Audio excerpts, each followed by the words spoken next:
Welcome back to GMP Scenario, presented by PharmaContentLabs.com. So, today we're going to talk about something that happens quietly in a lot of companies, but it's incredibly destructive. We're talking about the recycled root cause investigation. It feels like a smart shortcut, but as we're about to see, it's basically a trap that guarantees the same exact problems will keep biting you, again and again. All right, to really get what we're talking about here, let me paint a picture for you. And hey, if you work in a regulated industry, this might sound a little too real.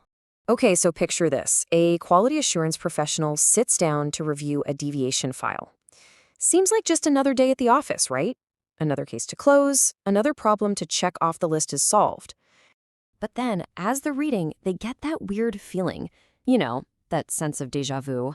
The wording in the root cause section, the way the conclusion is wrapped up so neatly, it just feels way too familiar.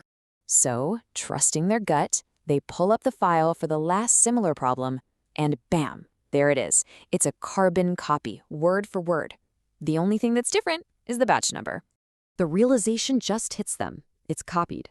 This wasn't an investigation at all. It was just paperwork.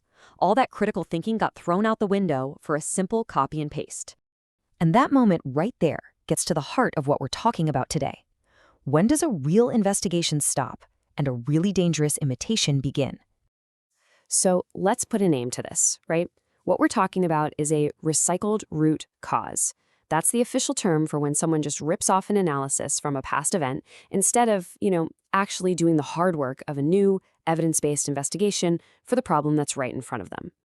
And look, the difference here is just night and day. A real investigation, that's all about the evidence. It's specific to the case. It actually solves the problem. The recycled version, on the other hand, that's all built on assumptions and generic fluff. And the outcome, you're basically guaranteeing that problem will be back to haunt you. And I want to be crystal clear about this.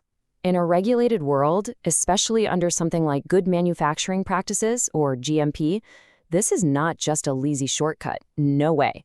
This is a full-blown investigation failure, a serious compliance breach. So you might be thinking, okay, what's the big deal? Why does one little shortcut matter so much? Well, because the fallout from this creates a ripple effect that can seriously weaken your whole organization.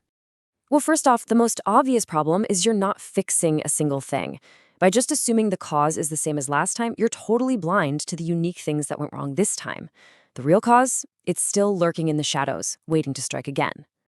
And that kicks off this really dangerous downward spiral. See, because you don't know the real cause, your fixes, your CAPAs, they become totally useless and generic. So what happens? The problem comes back, again and again. And over time, that sends a message to everybody, including the regulators, that you just don't take quality seriously. And believe me, this is a giant red flag for any inspector or auditor who walks through your door. They are literally trained to spot these patterns. They see recurring problems, and they know exactly what it means. Your quality system is weak. All right, so what if this is sounding a little too familiar? The good news is, it's not a death sentence. You can fix this. So let's talk about how to get back on the right track and restore some integrity to your investigations. Okay, the process is pretty straightforward, but you've got to be disciplined. Step 1, stop immediately. Do not let that flawed investigation get closed out. Step 2, you have to rebuild the entire thing from scratch, based on fresh evidence. And finally, step 3, you must document your new reasoning and specifically explain how this case is similar to or different from the old ones, using actual proof. And when I say rebuild from evidence, that's not just some buzzword. It means you have to do the actual detective work. We're talking about building a detailed timeline of what happened, digging through all the logs and batch records, conducting new interviews, and gathering every single scrap of data you can find. Look, all of this comes down to one single fundamental rule. This has to be the foundation of every single investigation you do. No exceptions. Seriously, this is your mantra. Tattoo it on your brain. Prove it, do not assume it. Every single conclusion needs to be backed up by hard, verifiable evidence, not because it's convenient or because it feels right. So what does proof really look like in practice? Well, your investigation file needs 4 key things. First, an evidence map, basically a breadcrumb trail showing exactly how you got to your conclusion. Second, you need the smoking gun, the specific, undeniable proof of the root cause. Third, there has to be a clear, logical line connecting that cause to your fix, your kappa. And finally, you have to define how you're going to measure if the fix even worked. If you're missing any of those four, you're just guessing again. And hey, watch out for this other classic trap. Just like you can't copy the problem, you can't just copy the solution. You have to rigorously prove that an old fix is actually the right one for the new, specific root cause you just found. So let's just end with this thought. The next time a familiar-looking problem lands on your desk, you've got a choice. Are you actually going to take this as an opportunity to build a stronger, more resilient quality system?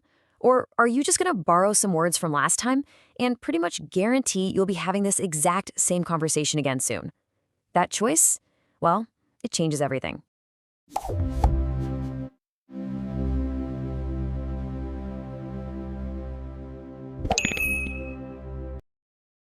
Thank you for watching. If this helped, like and subscribe. More GMP scenarios coming.